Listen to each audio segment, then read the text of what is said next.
sugar, spice, and everything nice. These were the ingredients chosen to create the perfect little girl. But Professor Utonium accidentally added an extra ingredient to the concoction, Chemical X. Thus, the Powerpuff Girls were born! Using their ultra superpowers, Blossom, Bubbles, and Buttercup have dedicated their lives to fighting crime and the forces of evil! Hi mga Kalublocks! We are group number 2 and for today's experiment, we are doing the reduction of sample size by quartering method and determination of specific gravity, water absorption, water content, and densities of our fine aggregates. Let's do it! So,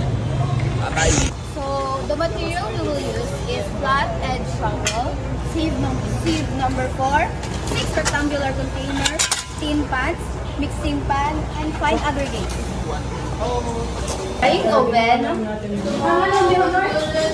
and weighing balance. Now we are going to weigh this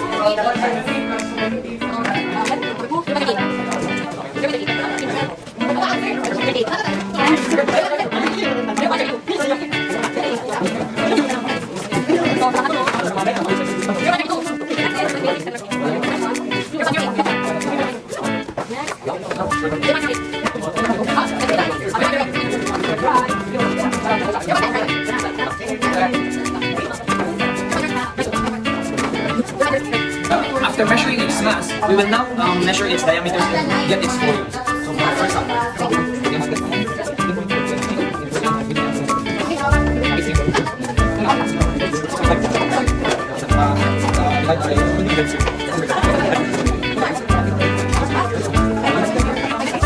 now we will collect our fine aggregate samples in this pile.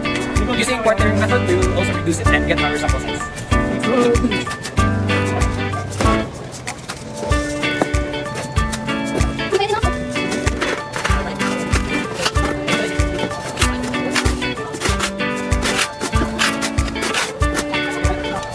Now, we will flatten our sample by cutting it down and dividing it into quarters.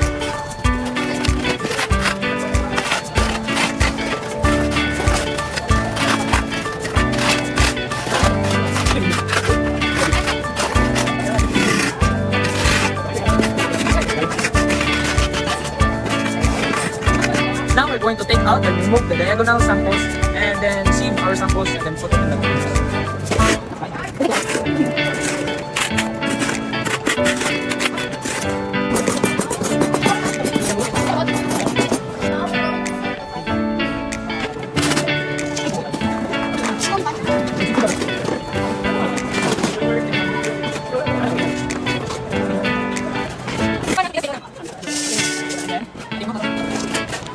Now we will measure 1 kg worth of samples and put them each in our container. First, our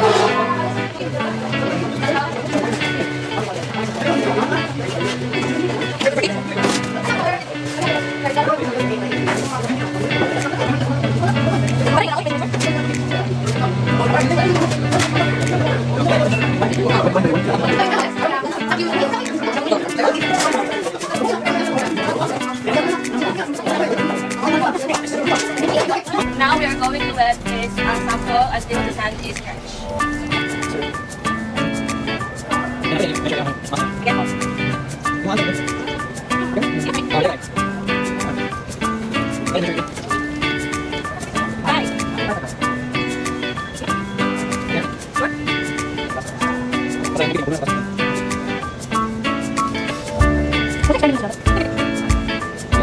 Now we're going to weigh the wet sample number 1.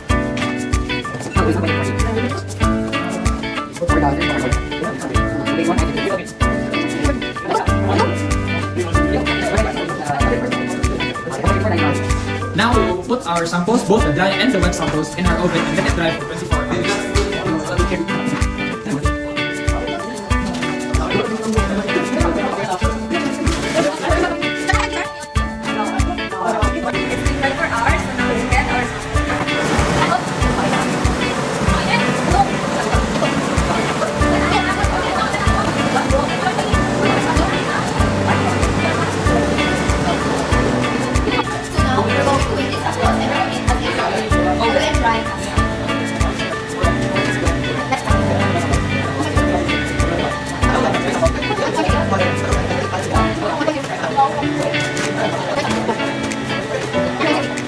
So now we're going to wash these 3 wet specimen until the water is clear. So first,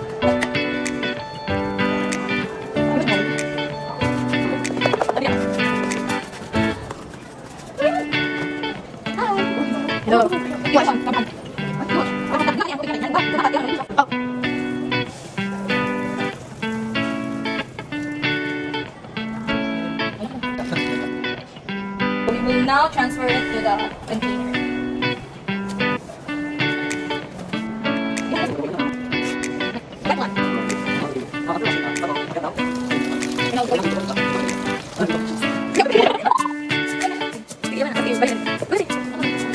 Hi, ma'am.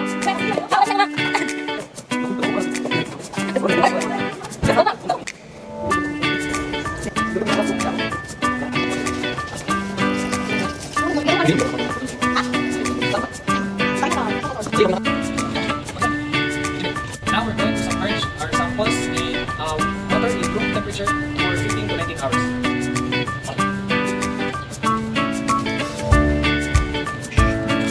It's been 15 to 19 hours since the first start of our immersing our samples. Now we're going to take out and put it to the tin pans. Make sure when you take out the samples, you take out the excess water and make sure that you take out also the samples.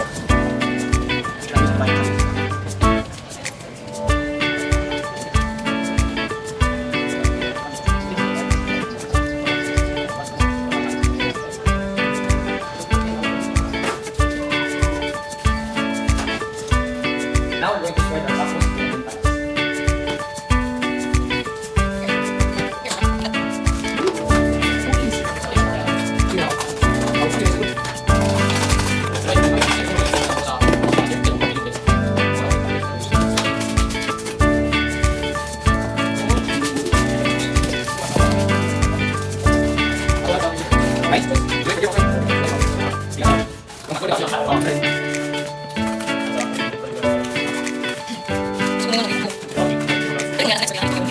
So if we're laying out our samples in the tin pans, we will now put it in the oven and let it oven dry again for another 24 hours.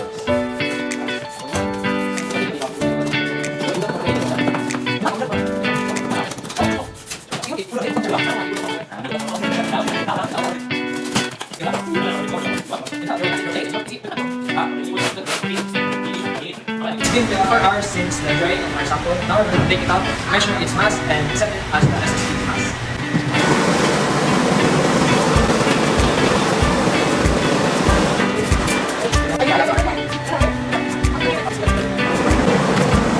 Now we are going to calibrate the rectangular container by filling it with water until it's full.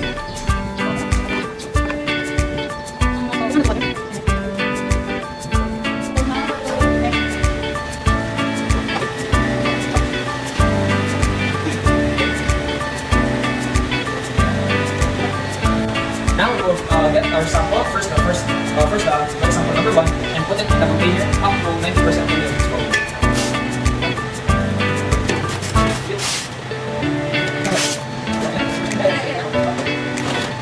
Now clear it.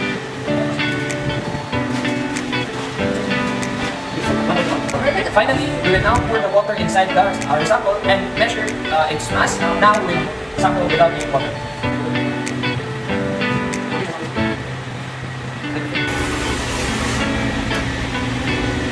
One. According to the results, the dry relative specific gravity for samples 1, 2, and 3 is 1.53, 1.43, and 1.48 respectively. The saturated specific gravity values are 1.81, 1.74, and 1.76. The apparent specific gravity values are 2.13, 2.08, and 2.04. These specific gravity values indicate density, with higher values implying denser aggregates, which are preferable for construction. Furthermore, the water absorptions are 18.37%, 22%, and 18.37%, with a consistent moisture content of 18% throughout all samples. Upon observation, these absorption levels are relatively high compared to standard expectations. Excessive absorption can limit workability, increase water consumption, and reduce the strength and durability of finished concrete and mortar in construction applications. These high values could be attributed to the samples containing an excessive amount of water, which may have not been removed upon measuring of mass, resulting in errors and inaccuracy. This experiment successfully determined the specific gravity, water absorption, moisture content, and various densities of fine aggregate samples using the quartering method to reduce sample size. The obtained data revealed variations in specific gravity values across the samples.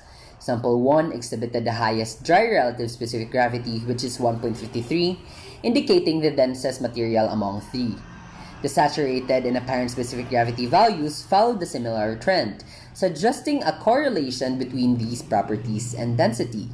Water absorption values range from 18.37% to 22%, with a consistent moisture content of 18% observed across all samples. These results suggest that the fine aggregate samples have moderate water absorption capacities. This experiment provided valuable insights into the properties of the tested fine aggregates. The data suggests that sample 1 possesses the highest density and potentially the most desirable characteristic for construction purposes based on the specific gravity values. Further investigations could provide a more comprehensive understanding of the material's suitability for specific applications.